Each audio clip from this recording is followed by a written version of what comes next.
কোন দেশের garments sector 1988 থেকে 2025 পর্যন্ত টপ র্যাঙ্কিং ধরেছিল সেটাই এখন আমরা দেখব।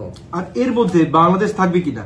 ডেফিনেটলি বাংলাদেশ থাকবে, তবে কত নম্বরে থাকবে, কত সাল থেকে থাকবে আমরা দেখব। অলরেডি 1988 সালে আমরা আছি এবং দেখতে পাচ্ছি ইতালি এগিয়ে, তখনকার, এবং চায়না এগিয়ে যাচ্ছে, অলরেডি এগিয়ে যাচ্ছে। চায়না কিন্তু ফার্স্ট পজিশনে চলে যাবে, আমেরিকা কিন্তু তখন ডাউন হচ্ছে আমেরিকা, এবং হংকং, পাকিস্তান শুরুতে ধরেছিল। এটা 1990 সালের কথা বলতেছি। দারুণ।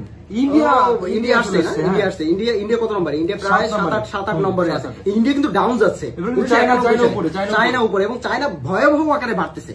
মানে আপনারা দেখতেছেন এই যে ক্লথ এক্সপোর্ট হচ্ছে জার্মানি সেকেন্ডে, চায়না ফার্স্ট।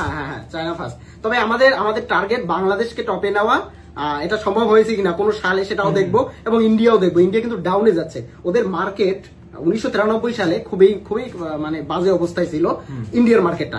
ইটালি আমরা জানি, আমরা শুরুর দিকে দেখেছি ইটালি টপে ছিল, এবং ইটালি কিন্তু ওঠার চেষ্টা করতেছে, কিন্তু চায়নার ধারে কাছে কেউ নাই।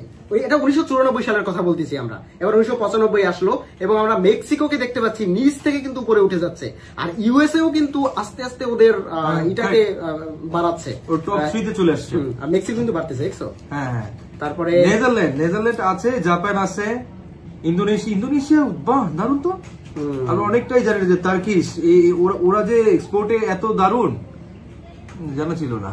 ইন্ডিয়া কিন্তু উঠতেছে, দেখছো? ইন্ডিয়া উঠতেছে, জাপানও উঠতেছে। এটা বাংলাদেশকে এখনো আসে নাই, বাংলাদেশকে আসতে পারবে। আর ক্লথ এক্সপোর্টে আমরা জানি বাংলাদেশ কিন্তু অনেকাংশেই এগিয়ে, আর সেটা কত সাল থেকে এটাই আমাদের দেখার পালা। 1999 সাল চলতেছে। চায়নার ধারে কাছে কেউ নাই ভাই, কেউ নাই। কিন্তু এটাই আমরা দেখবো। অলরেডি জার্মানি কিন্তু 4 নম্বরে চলে গেছে। আর আমরা দেখতে পাচ্ছি আমাদের বাংলাদেশ 2000 সালে বাংলাদেশ টপ 15 লিস্টের ভিতরে চলে আসে। এবং দেখো ইউকে মানে ইংল্যান্ডের থেকেও এগিয়ে, লন্ডনের থেকে, ইংল্যান্ডের থেকে। পাকিস্তান কিন্তু অলরেডি পাকিস্তানের থেকে আমরা অনেক উপরে। আমরা এবার ইন্ডিয়ার উপরে উঠবো। আমাদের টার্গেট এখন ইন্ডিয়ার উপরে ওঠা, এবং এই ফাইটিং এ ইন্ডিয়ার থেকে আমরা কত সালে উপরে যাই সেটাই আমরা দেখবো। অলরেডি কিন্তু বাংলাদেশ উঠতেছে। বেলজিয়াম, পাকিস্তান, জাপান আমাদের নিচে। আমাদের নিচে। এটা 2003 সালের কথা বলতেছি। তারপরে 2004 সালে ইন্ডিয়াও কিন্তু তখন হচ্ছে, বাড়তেছে। আর চায়নার অবস্থাটা দেখুন, মানে ধরাচর বাইরে। মানে 2004 সালে প্রোডাক্ট মানেই চায়না, মানে ক্লথ প্রোডাক্ট। বাংলাদেশ কিন্তু টপে। ফ্রান্সের উপরে বাংলাদেশ 2005 সালে কিন্তু ভাইরাল হয়েছে, মানে 2006 সালে, মানে ভাইরাল না, সরি, মানে এই 6 সালের দিকে বেশি পরিমাণে এক্সপোর্ট হয়েছে। এবার 2000 ইন্ডিয়া কিন্তু অলরেডি 3rd নম্বরে চলে গেছে, এবং আমাদের টার্গেট ইন্ডিয়ার সাথে ফাইট করা, এবং ইন্ডিয়াকে টপকে আমাদের যাওয়া। এটা কত সালে হয়েছে বা হচ্ছে কিনা আদৌ সেটা আমরা দেখবো। পাকিস্তানও কিন্তু কম এগিয়ে না, পাকিস্তান কিন্তু উঠতেছে। 2008 সালে আমরা দেখতেছি। পাকিস্তান তো বরাবর ছিল, অনেক আগ থেকেই ছিল। বাংলাদেশ কিভাবে আমেরিকার উপরে, বাংলাদেশ 4 নম্বরে, আমেরিকার উপরে, জার্মানির উপরে। এটা 2009 সালের কথা বলতেছি, এবং 4 নম্বরে। তখন কিন্তু চায়না আরো বাড়তেছে, ধরাছোঁয়ার বাইরে। এবার তুর্কি উঠে গেছে, এবার ইউএসএ উঠে গেছে। তবে এটা তিনটা কিন্তু আমেরিকার উপরে, এবার কিন্তু 4 নম্বরে। এবার আমরা উপরে যাবো। আমাদের টার্গেট ইন্ডিয়ার উপরে যাওয়া, এবং 2011 সাল চলতেছে এখন। 2011 সালে ওই পাকিস্তান অনেক নিচে। তারপরে থাইল্যান্ড, নেদারল্যান্ড, এগুলো নতুন করে, কম্বোডিয়া, পাকিস্তান, সাউথ কোরিয়া, জবরদস্ত টক্কর। তারপরে এদিকে আমি একটা জিনিস দেখাই, ইন্ডিয়া, ইতালি, বাংলাদেশ, ভিয়েতনাম আর তুর্কি, এই সবগুলো কিন্তু প্রায় সেম, একদম 30-29 এর পাশাপাশি। চায়না ধরাছোঁয়ার বাইরে। 2014 সালে অসুবিধা নেই, আবার ভিয়েতনাম উঠে গেছে হঠাৎ করে। 2014 সালে ভিয়েতনাম উঠে গেছে, এবং এবার ইন্ডিয়াকে টপকে এই ফার্স্ট 2015 সালে আপনারা দেখতে পাচ্ছেন যে ইন্ডিয়ার উপরে বাংলাদেশ, এবং 2016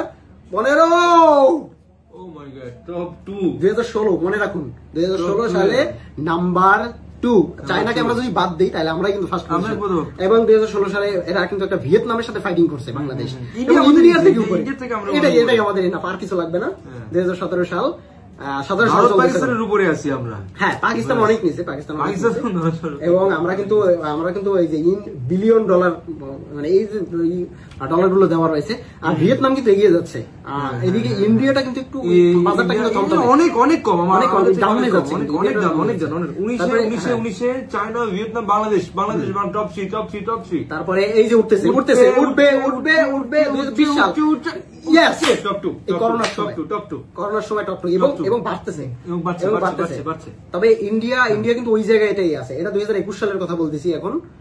অলরেডি ভিয়েতনাম আর বাংলাদেশের মধ্যে এবার ফাইট হবে, কিন্তু চায়না মানে আরো বাড়তেছে, অনেক গুলি বাড়তেছে। ওরা অন্যরকম, কিন্তু আমরা দেখতে পাচ্ছি পাকিস্তানও কিন্তু কম না। পাকিস্তান তো আমেরিকাকে টপকাবে খুব মনে হচ্ছে, খুব মনে হচ্ছে। 2023 সাল খুব ভালো পর্যায়ে আছে, খুব ভালো পর্যায়ে আছে পাকিস্তান। তবে 23 আমরা সেকেন্ড লিডে 24 সেকেন্ড লিডে, ইন্ডিয়ার অনেক উপরে, পাকিস্তানের উপরে আমরা সেকেন্ড পজিশন, এবং আমরা মনে হচ্ছে সেকেন্ড পজিশনটাই ধরে রাখবো। হ্যাঁ 2025, হ্যাঁ অলরেডি আমরা এই আমরা চায়নাকে বাদ দিলে আমরা ফার্স্ট। হ্যাঁ, চায়নাকে বাদ দিলে আমরাই ফার্স্টে আছি। একদম দেখি আমরা সেকেন্ড পজিশনে। কমেন্ট করে জানাবেন।